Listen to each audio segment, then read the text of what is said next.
समृद्धि महामार्ग के इंटरचेंज से अभी अभी इंटर हुआ हूँ नागपुर समृद्धि महामार्ग के इंटरचेंज नंबर 1 से, और इस वक्त सुबह के 4:10 हुए हैं।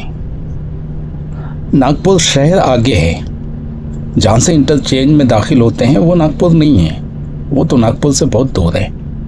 नागपुर शहर आगे है, लेकिन मैं भूल गया हूँ इंटरचेंज नंबर 1 से जाना या होगा या 2 से जाना होगा या 3 से जाना होगा, मुझे याद नहीं है। अगर नागपुर सिटी के अंदर जाना है तो नंबर 1 से तो सवाल ही नहीं उठता, नंबर 2 या नंबर 3 से एग्जिट मारना होगा शायद। मैं हूँ शाहिद, मुंबई से आप देख रहे हैं शाहिद ट्रैवल व्लॉग्स। मैं बड़ी गहरी नींद सोया हुआ था, अगली सीट में बैठकर मैं सो गया था आँख में पट्टी बांध के, वो जो रेडीमेड पट्टी आती है इलास्टिक वाली। बड़ी गहरी नींद आई थी, बिल्कुल सीट को सोफा बना लिया था, सुला दिया था सीट को, बड़ी अच्छी नींद आई। तो जब इंटरचेंज में मैं दाखिल हुआ, यानी गाड़ी अदनान चला रहे हैं, तो इंटरचेंज जब आया तो मेरी आँख खोल गई।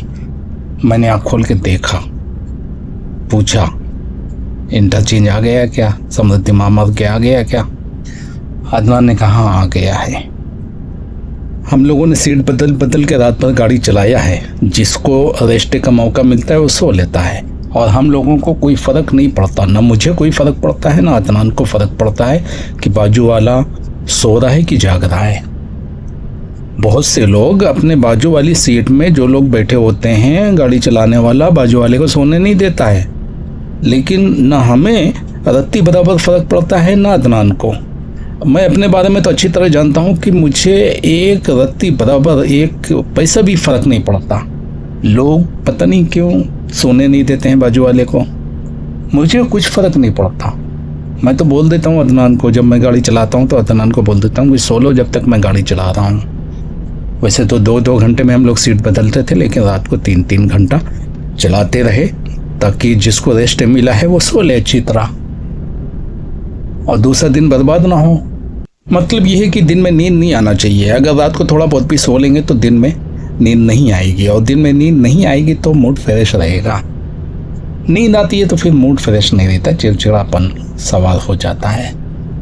अभी टोल प्लाजा नहीं आया, टोल प्लाजा आगे है, आने वाला है। ये टोल प्लाजा पैसा नहीं लेगा, स्कैन करेगा। जहाँ पर भी मैं इस हाईवे से एग्जिट करूँगा तो जितना किलोमीटर मैंने हाईवे को यूज़ किया है उतना पैसा वो ले लेगा। पहले ₹1.73 पर किलोमीटर था, अभी रेट बढ़ गए हैं इसके, ₹2 पर किलोमीटर हो गया है। बहुत महंगा हो गया है, ₹2 बहुत ज़्यादा होते हैं। ये रहा टोल प्लाजा।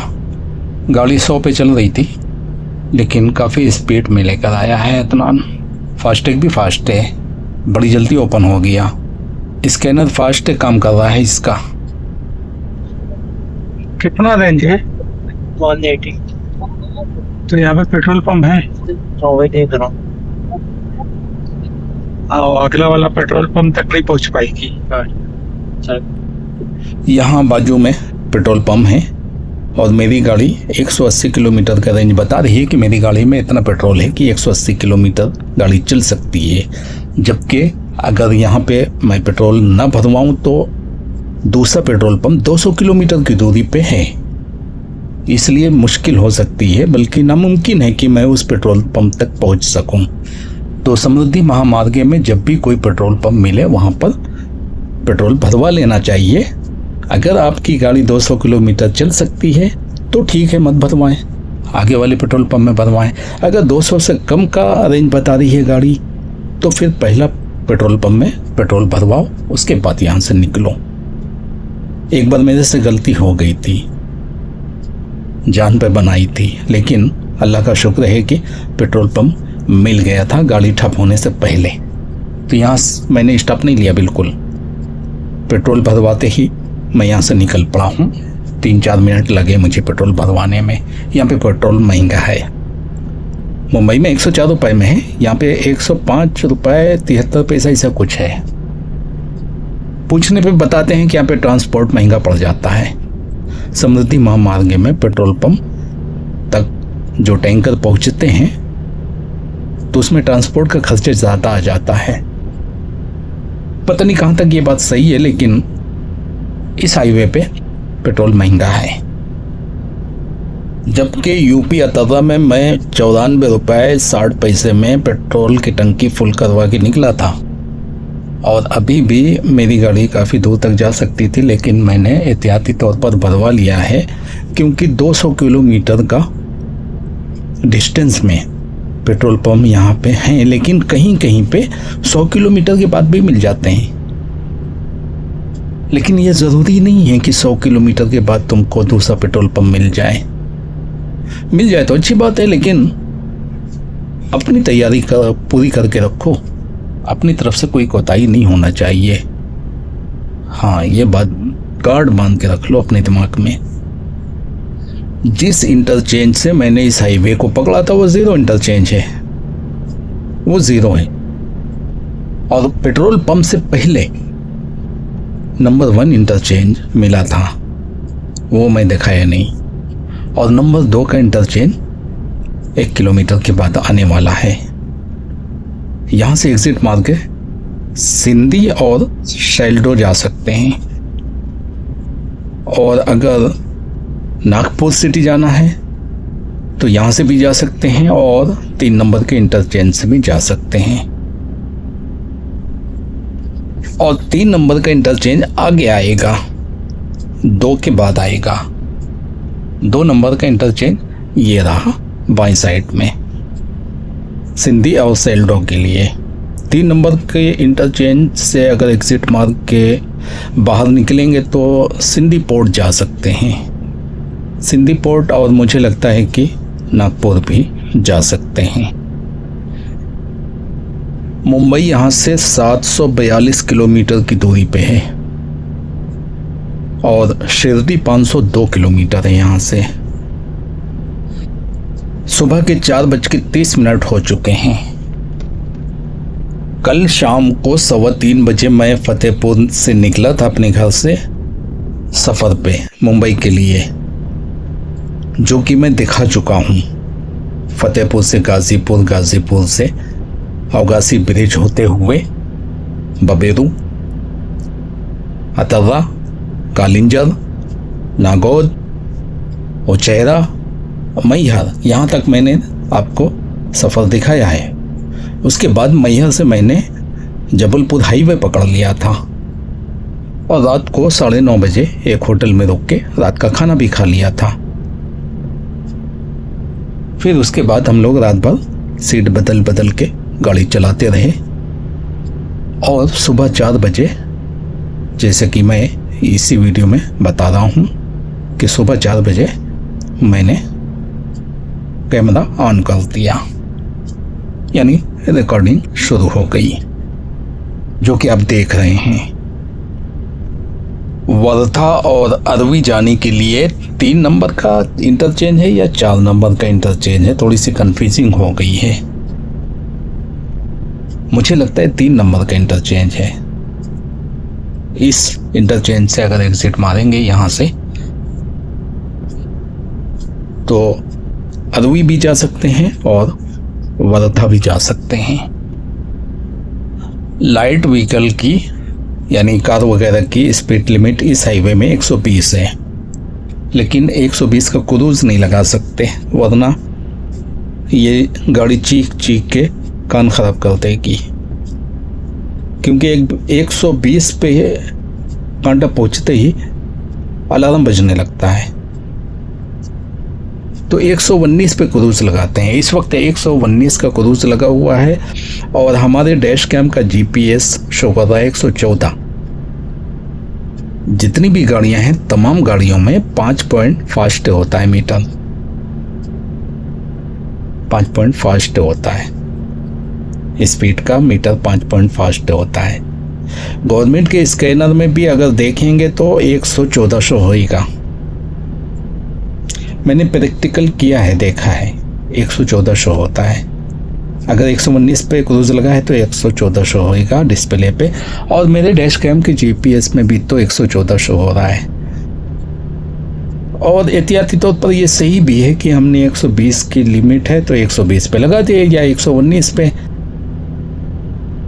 तो इस स्कैनर अगर ख़राब भी हुआ, थोड़ा बहुत 1-2 पॉइंट फास्ट बता रहा है, तो भी हमारी सेहत में कुछ फ़र्क नहीं पड़ेगा। गवर्नमेंट के हिसाब से तो हम 5% स्लो चल रहे हैं ना, मतलब गवर्नमेंट की तयशुदा जो स्पीड लिमिट है वो 120 है, हम 115 पे चल रहे हैं। तो फ़ायदा ही है गाड़ी का 5 मीटर फास्ट होने से। हमारा ये फ़ायदा है कि चालान नहीं गिरेगा। अमरावती यहाँ से 117 किलोमीटर की दूरी पे है। पीछे जो बोर्ड गुजरा है उसमें 117 किलोमीटर लिखा हुआ है अमरावती के बारे में। पेट्रोल पंप वगैरह में जहाँ पे भी रात को रुका हूँ तो मुझे गाड़ी से निकलने के बाद ठंडी लगने लगी थी, क्योंकि मौसम एकदम ठंडा हो चुका है। गाड़ी के अंदर मैं एसी चला रहा हूँ 24 पे, लेकिन बाहर का मौसम अंदर से भी ज़्यादा ठंडा है और कांच खोल कर चल नहीं सकते।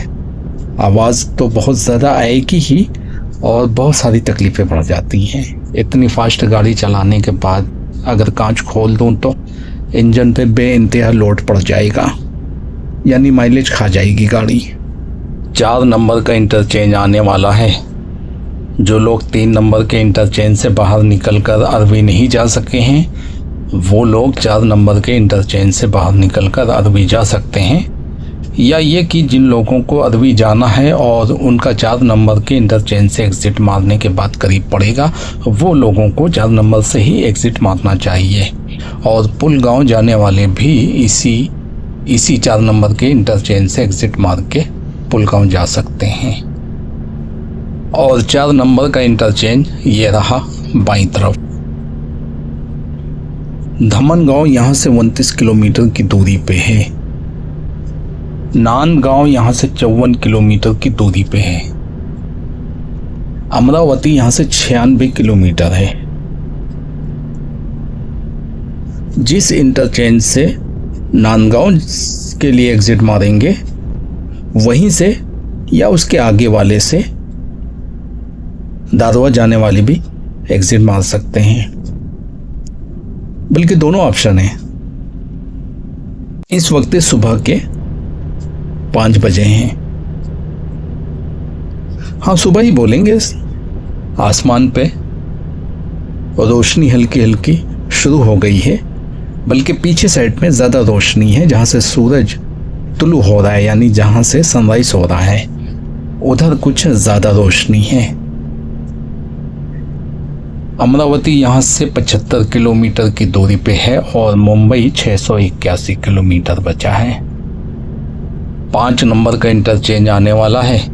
यवतमाल जाने वाले 5 नंबर के इंटरचेंज से एग्जिट मार के जा सकते हैं और धमनगांव वाले भी यहीं से एग्जिट मार के जा सकते हैं। मुंबई जाने वाले सीधा चलते रहें, ऐसा बोर्ड में तीर का निशान बना हुआ है। सुबह के 5:10 हो चुके हैं। मौसम बहुत अच्छा है, ठंडा ठंडा कूल कूल। गाड़ी के अंदर तो मैं 24 पे एसी चला रहा हूँ, लेकिन बाहर का मौसम 22 है। 5 नंबर का इंटरचेंज ये रहा बाईं तरफ। यहाँ से बाहर निकल जाएं जो लोग जाना चाहते हैं। इस टाइम अंधेरा होने की वजह से कोई भी सीनरी नज़र नहीं आ रही है, लेकिन बड़ी अच्छी अच्छी सीनरी है, बड़े ज़बरदस्त है पहाड़ी एरिया, खूबसूरत मंजर। हल्की रोशनी होगी आसमान पे, इसलिए दाएं बाएं नज़र भी आ रहे हैं पहाड़ वगैरह, और एनिमल ब्रिज भी नज़र आ रहे हैं कहीं कहीं पे। अगर गौर करेंगे तो नज़र आ जाएंगे। एक इंटरचेंज और आने वाला है, पता नहीं कौन से नंबर का इंटरचेंज है। 6 और 7 में मुझे कन्फ्यूजिंग है, बोर्ड पे साफ नज़र नहीं आ रहा है। बहरहाल पेट्रोल पंप आ गया है, यहाँ पर सीट चेंज करेंगे, थोड़ा सा रेस्ट लेके। अब गाड़ी मैं चलाऊंगा, लेकिन यहाँ पे 20 मिनट स्टॉप लूँगा। 150 meters. Take the slip road. Black coffee बनाकर पीने के बाद फिर निकलूँगा यहाँ से। और अदनान को सोना है तो कॉफ़ी पीने की ज़रूरत नहीं उनको। मुझे भी अगर रेस्ट करना होता है तो मैं कॉफ़ी नहीं पीता हूँ। अदनान को गाड़ी चलाना होगा तो अदनान कॉफ़ी पियेंगे, मुझे गाड़ी चलाना होगा तो मैं कॉफ़ी पीऊँगा। सुबह के 5:30 हो चुके हैं और सुबह हो चुकी है, बस थोड़ी सी रोशनी फैलना बाकी है। लेकिन यहाँ पर मैं अंधेरे में स्टॉप ले रहा हूँ, लेकिन जैसे ही यहाँ से निकलूँगा तो बिल्कुल रोशनी हो चुकी होगी। यानी रात को मैं यहाँ रुक रहा हूँ और दिन में यहाँ से निकलूँगा शायद 20 मिनट के बाद। In 500 meters, turn right onto the slip road.